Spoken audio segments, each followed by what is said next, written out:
Hello everyone. In this video, I will be translating and summarizing the latest Urdu broadcast by Imran Riaz Khan to make it accessible for our English-speaking audience. Let us go through the key developments and insights in Imran Riaz Khan's words.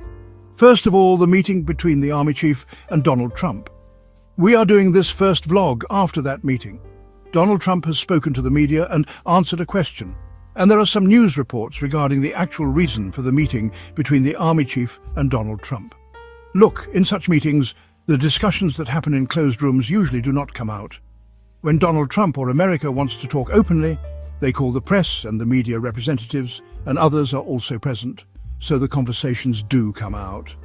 But when decisions are made in closed rooms, these talks often do not surface for years or sometimes even decades. Now, normally, the decisions made in closed rooms are used to fulfill the desires of countries like Pakistan. What are these desires that will be fulfilled? We can only speculate about that, but the truth is that no one can share the full details. However, the current situation of Pakistan's establishment and the government, they only had two options. Either they lose to Imran Khan or they lose everywhere. Imran Khan did not accept defeat, and because of this, Pakistan's establishment and the current government are now forced to compromise and bow down in various places. If they had lost to Imran Khan, they would not have needed to lose elsewhere. But for now, this meeting happened. The claims made by Donald Trump are important, and I will present those to you. Donald Trump claimed that Field Marshal Asim Munir was thanked for stopping the war. This was Donald Trump's claim. Now, India also stopped the war. They could have called India and thanked them as well, but that did not happen. Before meeting Asim Munir, India was taken into confidence by Donald Trump, and Narendra Modi was also contacted. India had already conveyed that they do not need any mediation regarding the Kashmir issue, and Donald Trump did not discuss this matter afterward. India had clearly stated that, fine, you can deal with your matters with Pakistan, but regarding Kashmir, we will not accept any mediation, whether it is from America or anyone else. This statement was also given by the Indian media, and later Donald Trump did not mention this again. What Donald Trump said is important. He talked about the India-Pakistan tension, and see, that tension is now largely over. The matters are mostly under control now. Both countries have nuclear capabilities, and no one would want a major war to break out between them. Talking about trade, how much trade can Pakistan do with America, and how much trade can America do with Pakistan? There is not much of an interest in that. When it comes to resources, America might have more interest because Pakistan has valuable minerals. And in one of the events in America, Asim Munir said in his speech that during the Afghan war, the United States conducted a geological survey of Khyber Pakhtunkhwa and Balochistan. We will discuss minerals with America. Now, this is a business of minerals, and Asim Munir has actually spoken about this before in America as well. America is particularly interested in rare earth minerals, and they want to gather these precious metals and take them. Pakistan has been blessed with many valuable minerals, and the current thinking of Pakistan's establishment is that they might also use this to appease America. But these things are expected to happen anyway. Now, regarding the meeting's topic, which caused Donald Trump to return to Washington, cutting short his visit to the Group of Seven summit, the main issue was Iran. What he said about Iran is the most important part. During the meeting with Field Marshal Asim Munir, Donald Trump also talked about Iran. Pakistan knows Iran very well, and they are observing the situation regarding Iran. Trump said, "They agreed with me." His exact words were, "They know Iran very well, better than most. They are not happy about anything. It is not that they are bad with Israel, but they know both countries well, actually." He added, "They probably know Iran better, but they are watching what is going on, and he agrees with me." This is what Donald Trump said. Now, when Donald Trump said that Asim Munir and Pakistan's army chief are at least in agreement on the issue of Iran, whether it is about Israel, they are not as bad as it seems with Israel. The positions of Pakistan on the matter are different. But Donald Trump said it in a way that he was holding back many details, but hinting at a bigger picture. In one sentence, he revealed that Asim Munir agrees with him on the issue of Iran, which he claimed. Now, you need to understand Donald Trump's position on Iran in order to understand this claim. Firstly, the United States believes that Iran supports various proxies that act against Israel, such as Hezbollah and Hamas, and they consider Iran to be their patron. This is clear. Donald Trump believes that Iran supports these groups which act against Israeli interests. Secondly, America does not want Iran to become a nuclear power, and they do not want Iran to develop modern missiles either. They view Iran's missile program and nuclear ambitions as a threat to the region, and that is why they have imposed sanctions on Iran, preventing Pakistan from getting oil from Iran. Now, the current situation is that America supports Israeli actions against Iran. They believe that Iran's retaliatory actions against Israel are wrong, particularly if they target civilians. America has been encouraging Israel to continue its attacks. If there is any agreement with Iran, it will likely be on these issues. Donald Trump said that he and Asim Munir agreed on these points, but until Asim Munir speaks for himself and reveals his thoughts, we have to rely on Donald Trump's statements. The fourth thing Donald Trump said was that America demands that Iran surrender its weapons unconditionally. What this means is that Iran should lay down its weapons without conditions and allow international agencies to inspect everything inside Iran, go anywhere they want, and force Iran to sign all agreements. Iran's missile program should be reversed, and Iran should never be able to become a nuclear power. However, Iran claims that they never wanted to become a nuclear power.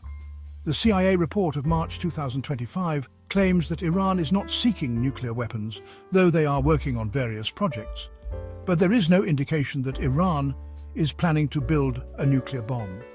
This claim from America has been rejected by Iran's government because they are aware of the situation with Israel, which has slowly progressed towards attacking Iran.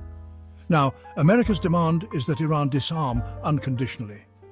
If that does not happen, America may try to change the regime in Iran. And now, even Netanyahu is talking about regime change in Iran. Whenever America has to take action on such matters, Israel starts making statements, and soon after America aligns with those statements. So, is America likely to change the regime in Iran? If they do, Israel will no longer be a threat, which is something both America and Israel believe. Recently, Reza Pahlavi, the former heir to the Iranian throne, has been very active. His videos and interviews have been circulating, and he has made a statement saying that the current Iranian regime has lost control. He believes that the regime's end is near, and that they have prepared for an interim government. He has said that Iran's military should not defend the regime. These are big questions that even America cannot answer yet. Iran is not alone in this matter. 21 Muslim countries have issued a joint statement, and Russia has warned America to stay out of this war. If America becomes involved directly, the entire region could go to war, and the situation will worsen. China has made similar statements. Can these two countries, Russia and China, come to Iran's aid? The surrounding Muslim countries have so far not provided any such facility that would damage Iran. In fact, surprisingly, Mohammed bin Salman himself contacted the Iranian government and assured them of support, saying, "We stand with you in this matter and you have been wronged." Now, if American interests are clashing with Indian interests, then regarding General Asim Munir, Donald Trump claimed that there has been an agreement between him and Asim Munir. Whether what Trump said turns out to be true or not cannot be confirmed until there is a statement from either General Asim Munir himself or ISPR. If regime change in Iran is on the agenda, it would be a long process. Let me first tell you what the consequences of that could be. The current government in Iran has been in power for 46 years. The Islamic Revolution came in 1979, and since then, a specific religious form of governance has been in place. It has influenced 3 generations. People who adhere to that ideology have been carefully selected and recruited into the Iranian forces. So until ground forces enter Iran, as they did in Afghanistan and Iraq, it seems unlikely that any change can be achieved. Is it possible through the assassination of Iran's top leadership? That is a major question. There have been repeated statements about killing Ayatollah Khamenei from Donald Trump, from Netanyahu, and other senior Israeli officials. However, Iran is taking significant steps to protect him. Now, if the United States enters this war, it possesses highly powerful and destructive weapons, like the mother of all bombs dropped in Afghanistan, weighing between 9,000 to 13,500 kilograms. These bombs can penetrate 200 feet underground and destroy even deeply buried bunkers. If Iran has constructed such bunkers and America uses these bombs, I do not think the bunkers would survive. However, if Iran's intelligence has made better preparations, it is possible the United States could suffer losses too. But again, if this war expands and other stakeholders get involved, it will become more complex. The Iranians are a warrior nation with thousands of years of history in warfare. Even during the time of Prophet Muhammad, peace be upon him, the two major powers were the Roman and Persian empires. This is the same Iran, the same region. They have a long martial legacy. If Iran continues to receive weapons, it can hold its ground. But will they keep getting weapons? That is a big question. If China or Russia steps in, which routes will they use? We will discuss that in the future. But even if regime change happens in Iran, the large number of supporters of the current regime means it would lead to civil war, like we saw in Syria, Iraq and Libya. If such a scenario arises, it will be problematic for Pakistan. Even in the past, instability in neighbouring Afghanistan spilled over into Pakistan, increasing terrorism significantly. If something similar happens in Iran, God forbid, Pakistan will again suffer its consequences. We cannot avoid that. Some reports suggest that Pakistan has temporarily closed routes going into Iran and has halted movement. What can Pakistan offer the United States concerning Iran? The most important thing would be intelligence sharing. Trump has repeatedly said that Pakistan understands Iran best. That is, Pakistan's intelligence on Iran is the most reliable. If this idea has firmly settled in Trump's mind, then, as I said earlier, the United States may demand intelligence sharing from Pakistan regarding Iran. The current government of Pakistan already has little public support.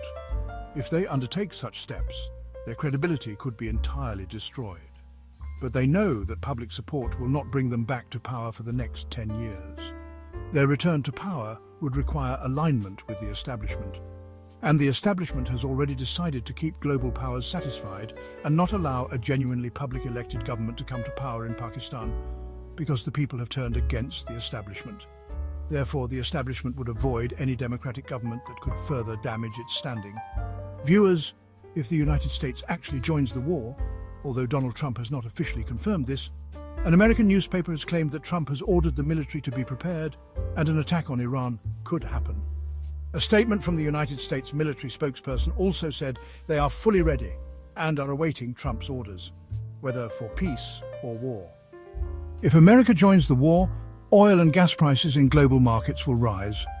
The entire Middle East region will fall into instability. Russia and China will play their political cards. Whether they enter the conflict physically or not remains unknown. The United States has massively destructive bombs and would surely use them.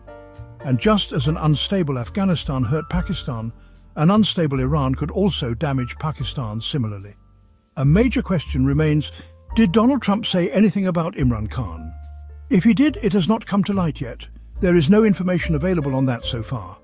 Overseas, Pakistanis had worked hard to support Donald Trump against Joe Biden's party because they believed Biden's administration was anti-Imran Khan. But so far, even Trump's administration has remained silent on human rights in Pakistan. They have not done anything to meet the expectations of overseas Pakistanis. The reason is that the Pakistani establishment always has something to offer. Sometimes it is mineral resources, sometimes it is foreign policy alignment, sometimes something else. For example, during the Ukraine-Russia war, the Pakistani establishment fully supported Ukraine and even supplied weapons. This pleased the United States, though the story was not made public. We do not yet know what the Pakistani establishment plans to offer the United States this time. Overseas, Pakistanis had been given strong assurances from American officials, even people close to Trump, that messages had been sent to the Pakistani government and that human rights violations would be addressed. But once the establishment had a chance, it played its cards. Now the situation has shifted somewhat. Regardless of how the situation changes, some facts cannot be denied. The current Pakistani government is illegitimate. This is a fact and will remain so. The judiciary is compromised in Pakistan. This is a fact. Pakistan's constitution has been forcibly amended. Another fact. Severe human rights violations are ongoing in Pakistan. This too is a fact. Media and parliament are not free. A fact. The most popular political leader in the country remains in jail. Also a fact. The public is extremely angry at the current government and the establishment. These truths cannot be avoided. No matter what we do, these are the undeniable realities. One more thing. Israel has made a significant statement. If Trump joins the war, the conflict will end in a week. That is their assumption. They believe Iran does not have the capacity to sustain it.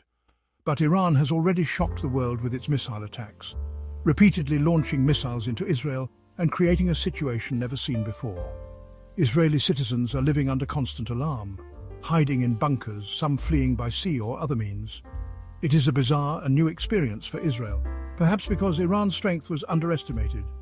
Iran now says it will use even more advanced missiles and has warned that if the United States launches a full-scale attack, it will respond strongly. The Iranian people, as I have already mentioned, have thousands of years of martial history. As long as they have weapons, they will fight. But without support from major powers, they will not be able to prolong this war. The United States has changed regimes in many countries, and now it is attempting to do the same in Iran. Let us see what happens in the future. I will keep sharing updates with you. These were all the facts I wanted to present. One more thing. A very subtle operation is underway in Pakistan. I mentioned it before but could not explain in this video. It got too long. In the next vlog, I will definitely tell you what this covert operation is. That wraps up our translation of Imran Riaz Khan's video. I hope this English version helped you understand his message better. Please like, share and subscribe to Awami Lens to help our community grow. Do not forget to leave a comment below and let me know what you thought of this effort.